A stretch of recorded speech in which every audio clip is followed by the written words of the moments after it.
बोला बोला भाई दिन रात बस थ्रेसर धरेगा तो कुल काम हो जाई। अरे तो थ्रेसर ना धरक ट्रैक्टरवा वाला भगा दे तो कहाँ से आई। और जगह पर कसवा भी लाइन लगेले है। रात भर सैया हमार बढ़े टेम्परेचर। गर्मी हुई हाँ हमारे चिंता बहुत हो जाला।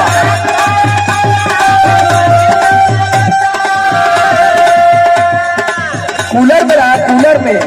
रात भर सैया हमार बढ़े टेम्परेचर। तू धरावेला थ्रेसर, तू धरावेला थ्रेसर।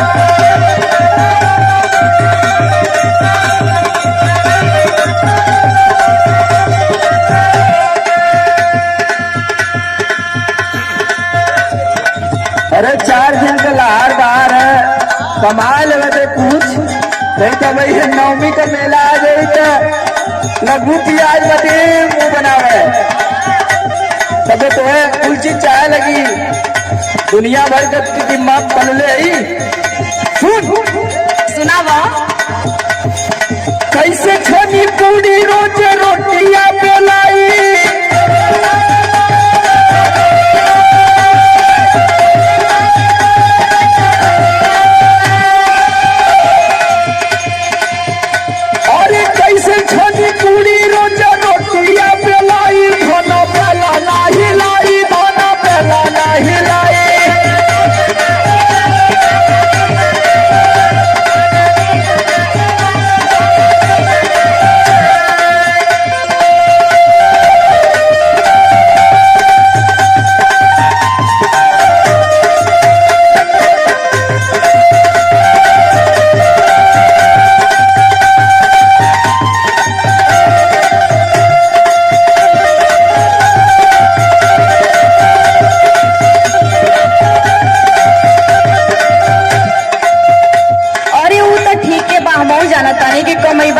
खायल जाई, लेकिन तनी घरों रहल जरूरी समझा।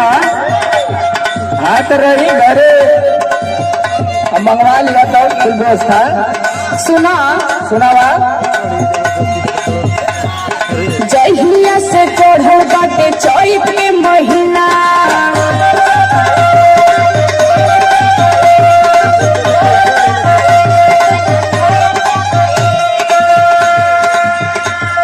सुतेला ना घरवा पलंग एको दिना। तनी घरों रहे सीखा। हाँ बराबर सूट के बुखारी है। जहिया से चढ़ल बाटे चैत के महीना। सुतेला ना घरवा पलंग एको दिना।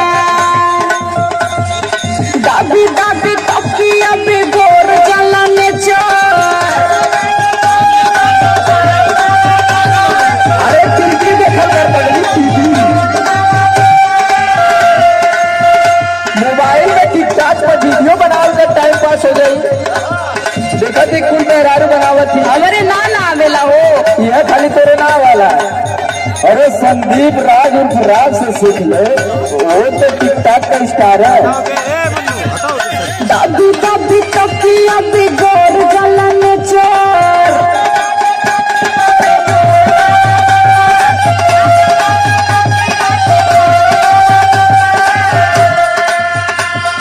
दाबी दाबी तकिया पे गोर जला में तू धरावेला थ्रेसर, तू धरावेला थ्रेसर।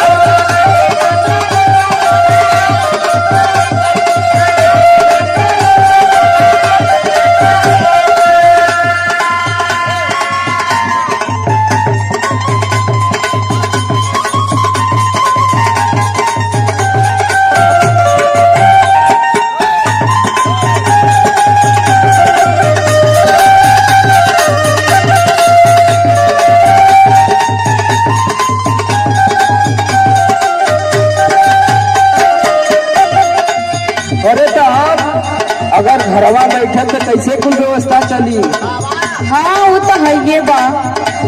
तू खुद समझदार है, क्योंकि ये सब प्रेशर ना लेवे चाहिए। का करी हो तो और चिंता न होखे लगेला।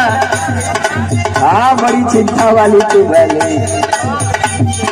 घरवा में सूत के काटब जब जाने